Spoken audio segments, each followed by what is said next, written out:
और आज जब मैं ये शब्द प्रयोग कर रहा हूं तो मुझे किसी प्रकार का भी भय नहीं है, क्योंकि मैं भारतीय हूं। मेरे लिए मेरे पार्टी ने सिखाया है राष्ट्र प्रथम, party next and self last. मुझे आज एलओपी, लीडर ऑफ अपोजिशन, को देशद्रोही कहने में किसी प्रकार की कोई संकोच मुझे महसूस नहीं हो रहा है।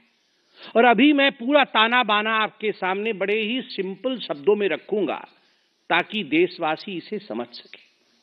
18 जुलाई 2021 ओसीसीआरपी ने, आपको याद दिला दूं, आप सबकी मेमोरी तो बहुत शार्प है, हमसे भी शार्प है, because you all report and we follow you, you are the fourth pillar of democracy. 18 जुलाई 2021 को पेगासस रिपोर्ट आया। ओसीसीआरपी ने इसे पहले उजागर किया और 19 जुलाई 2021 को राहुल गांधी इसी रिपोर्ट के आधार पर पेगासस को लेकर प्रेस कॉन्फ्रेंस करते। वो हाहाकार, वो सदन का नहीं चलना, wash out of the parliament, और ये सारा कुछ पार्लियामेंट में सदन चलने से पहले ये सारे रिपोर्ट्स आते थे and they used to be a complete wash out of the parliament. Parliament के सदन बंद हो जाते थे, स्थगन होता था, और आज भी आप देख रहे हैं किस प्रकार की परिस्थिति पार्लियामेंट में। और इस पेगासस की रिपोर्ट को लेकर एक हवा खड़ा किया गया और फाइनली 26 अगस्त 2022 को सर्वोच्च न्यायालय, सुप्रीम कोर्ट ऑफ इंडिया ने इसे खारिज किया कि ऐसा कोई पेगासस वाला विषय नहीं है। तो आप सोचिए, जुलाई 2022 ओसीसीआरपी ने क्लेम किया, उस समय जुलाई 2022 में आपको याद होगा नेशनल हेराल्ड की केस में मां बेटे दोनों जो बेल पे बाहर थे, दोनों की पूछताछ ईडी कर रही थी। कुछ घंटों के लिए उनको बुलाया गया था, ईडी की पूछताछ की गई थी, वो सब आर्टिकल भी मैं लेके आया हूं। तो उस समय, जिस समय ये पूछताछ चल रही थी, तो ओसीसीआरपी ने यह आर्टिकल छापा और आर्टिकल में लिखा कि ये राहुल गांधी जी के खिलाफ जो नेशनल हेराल्ड केस में प्रोसीडिंग्स, लीगल प्रोसीडिंग्स चल रही हैं, ये सब पॉलिटिकली मोटिवेटेड है, इनके पीछे कोई सच्चाई नहीं। तुम सुप्रीम कोर्ट हो? Are you the supreme court of India? आप क्या जानते हैं नेशनल हेराल्ड केस के बारे में? मां बेटे ने 5,000 करोड़ रुपए कैसे गबन किया, इन्होंने इन्वेस्टिगेटिव जर्नलिज्म कर लिया अमेरिका में बैठे बैठे और कह दिया कि ये लीगल प्रोसीडिंग जो है ये बिल्कुल पॉलिटिकली मोटिवेटेड है और इससे पूरे देश में, भारतवर्ष में अफरा तफरी का माहौल है। लोग सड़क पर उतर गए हैं गांधी परिवार के पक्ष में। कोई सड़क पर नहीं उतरा था, कोई सड़क पर नहीं उतरा था और बोल रहे थे देश में अफरा तफरी का माहौल है। झूठा रिपोर्ट ये आपके सामने, और इसके आधार पर कांग्रेस आगे बढ़ रही थी। मैं पूछना चाहता हूं कि ये ओसीसीआरपी राहुल गांधी के बचाव में आर्टिकल क्यों छाप रही थी? क्योंकि अगर ओसीसीआरपी को हानि होती है तो राहुल क्राइज, अगर राहुल रोते हैं तो ओसीसीआरपी को दर्द होता है। ये दो बदन है, आत्मा एक है। ये ओसीसीआरपी और राहुल गांधी दो बदन है, आत्मा एक है। वैसे तो बदन दो और एक वाला विषय तो जॉर्ज सोरोस के साथ है, ऑर्गेनाइजेशन आत्मा है। जॉर्ज सोरोस और राहुल गांधी ये एक ही हैं। राहुल ही जॉर्ज है, राहुल ही जॉर्ज है, और जॉर्ज का एजेंडा ही राहुल का एजेंडा है। जो सोरोस चाहता है वही राहुल चाहते हैं। सोरोस भारत का अमंगल चाहता है, अहित चाहता है। राहुल गांधी भी भारतवर्ष का अमंगल और अहित चाहते हैं। ये जुलाई 2022 का। अब आते हैं सबसे महत्वपूर्ण विषय, वो विषय है कि आखिरकार हमने ये क्यों कहा कि जो आखिरी कोण है राहुल गांधी और ये जॉर्ज सोरोस एक है। कैसे प्रूव होता है? केवल कहने से तो नहीं होगा।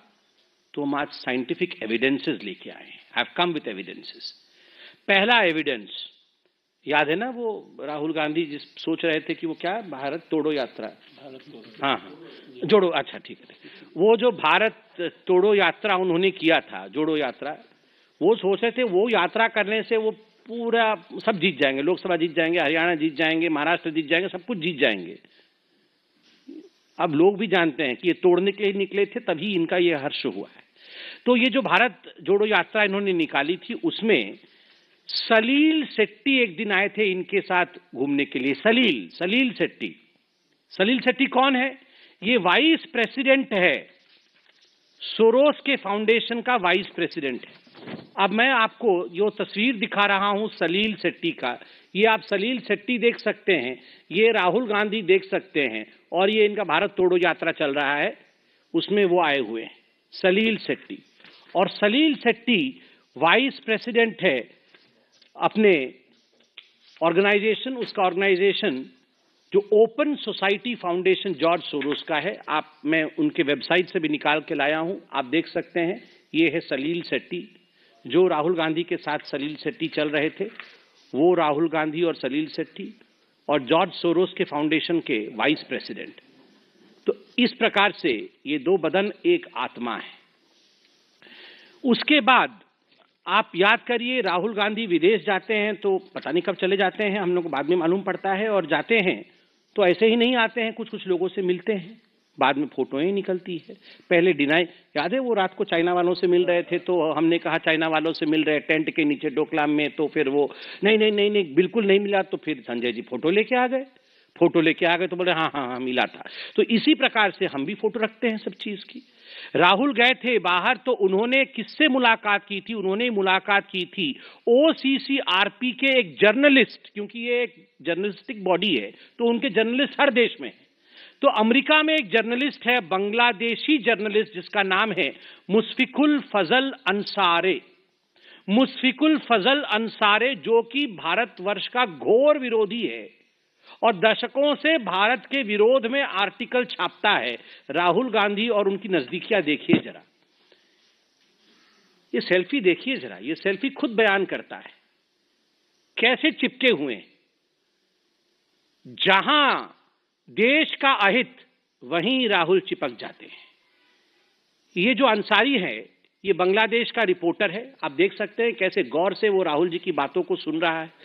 कुछ देश के खिलाफ ही राहुल जी बोल रहे होंगे, तभी जाकर ये इतने गौर से सुन रहा है। और उसके बाद सेल्फी देखिए, all the anti Indians, all those who hate India love Rahul. क्यों? जो भारतवर्ष से करे नफरत, वो करे राहुल से प्यार।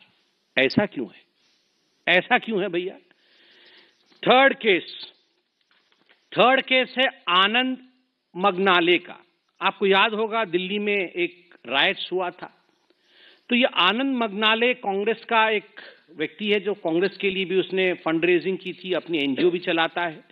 तो इस आनंद मगनाले ने चीन से पैसे लाकर, चाइनीज मनी, इसने दिल्ली राइट केस के लिए हैंडओवर किया था।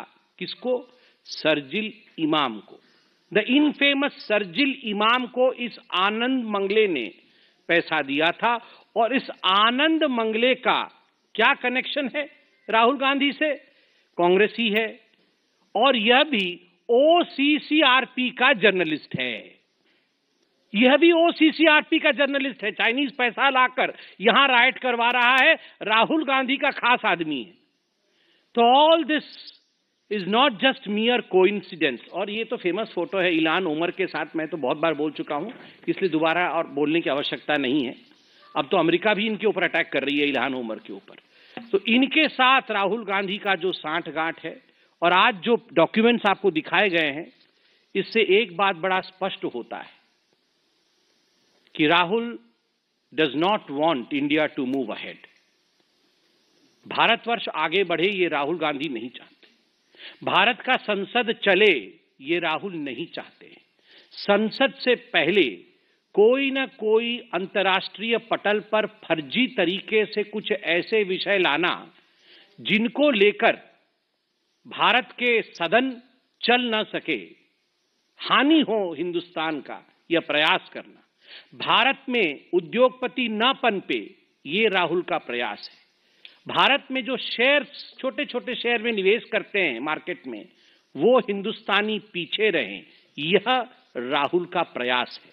और अंत में इतना ही कहना चाहूंगा, शायद आपको अजीब लगेगा मगर मैं सच कह रहा हूं, ये गांधी परिवार एक ऐसी परिवार है जो अगर अपने कुर्सी के लिए देश को भी बेचना पड़े और देश का भी बलिदान देना पड़े तो इससे वे गुरेज नहीं करेगी, देश को भी बेच सकती है। राहुल अपने फायदे के लिए मां भारती जैसे विराट अस्तित्व रखने वाले देश को भी बेच सकते हैं।